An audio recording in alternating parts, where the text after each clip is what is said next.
ఉల్లికి రైతులకి డబ్బులు ఇవ్వడానికి డబ్బులు లేవంటారు. అట్లాగే ఆరోగ్యశ్రీకి డబ్బులు లేవంటారు. వేల కోట్లు బకాయి పెట్టారు. ఆరోగ్యశ్రీ సేవలు జరగట్లేదు. కానీ వేల కోట్లు లక్షల కోట్లు తీసుకొచ్చి అమరావతిలో ఖర్చు పెడతానంటే సామాన్య జనం ఎట్లా ఒప్పుకుంటారు? దానికి ప్రతిగా విజయవాడ గుంటూరు మధ్య కదా జగన్ గారు పెట్టమన్నది విష్ణు గారు. మరి దాన్ని రెడీమేడ్ రాజధాని అని కూడా ఆయన వ్యాఖ్యానించారు. అసలు రాజధాని అంటే ఏంటో డెఫినేషన్ లేకుండా ఆల్రెడీ ఉన్న ఎయిర్పోర్ట్ కడతానంటాడు, ఆల్రెడీ ఉన్న రైల్వే స్టేషన్ మళ్ళీ కడతానంటారు. వీటి వల్ల ఏమిటి కలిసి వచ్చేది? నిజంగానే జగన్ గారు చేసిన ప్రతిపాదన మీద జనంలో ఎట్లాంటి రెస్పాన్స్ ఉంది? మీరేమంటారు? సార్ ఇప్పుడు జగన్మోహన్ రెడ్డి గారు ఏది సూచించినా రాష్ట్ర అభివృద్ధి కానీ ప్రజల శ్రేయస్సుని దృష్టిలో పెట్టుకుని ఆయన కొంత ఆలోచన చేసి ప్రజల పక్షాన నిలబడి మాట్లాడతారు. ఇప్పుడు గుంటూరు విజయవాడ మధ్య రాజధాని తీసుకురండి అని అన్నాడు. మనం ఒకసారి ఆలోచిద్దాము.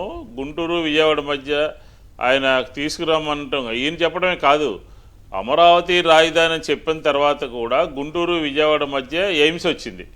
గుంటూరు విజయవాడ మధ్య అనాదిగానే ఎన్ఆర్ఐ కాలేజీ ఉంది. అవును, తెలుగుదేశం జనసేన పార్టీలు అక్కడే ఉన్నాయి. నేషనల్ హైవేస్ పక్కనే మంచి పాయింట్ చెప్పారు విష్ణు గారు. నేషనల్ హైవేస్ పక్కనే వాళ్ళు భలే పాయింట్ చెప్పారు. అమరావతి 50 కిలోమీటర్ల అవతల కట్టుకుని ఉండొచ్చుగా జనసేన కానీ టీడీపీ ఆఫీసులు కానీ. భలే వ్యాలిడ్ పాయింట్ చెప్పారు విష్ణు గారు. వీళ్ళందరూ కాదు సార్, ఇప్పుడు వాళ్ళేమో అమరావతి అదే సూపర్ డూపర్ అని చెప్తారు. వాళ్ళ పార్టీ ఆఫీసులు ఎక్కడున్నాయండి?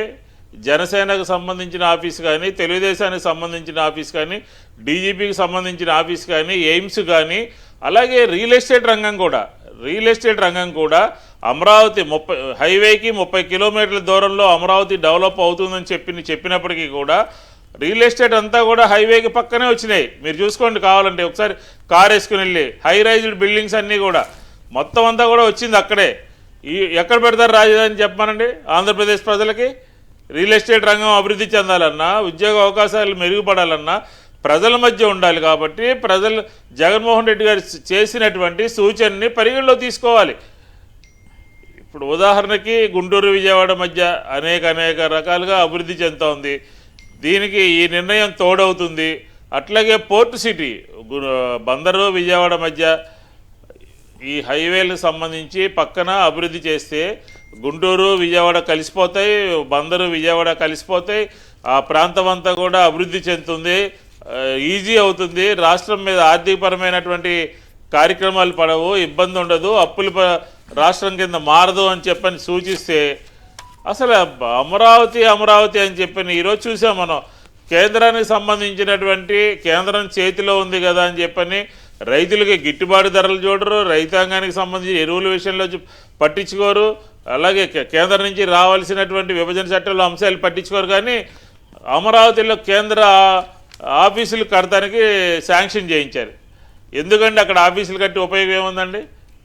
ఇదే ఈ రకమైన అభివృద్ధి అంటే ప్రజలతో మమేకం అవ్వాలి, ప్రజలతో ఉపాధి దొరకాలి, విద్యార్థులు రావాలి, రకరకాలైనటువంటి సమాజంలో ఉన్నటువంటి ప్రజలందరూ కూడా ఇది మాది అని అనుకోవాలి. ఈరోజు విజయవాడలాగా అమరావతిని అక్కడ ఎంతకాలం పడుతుంది డెవలప్ చేయడానికి?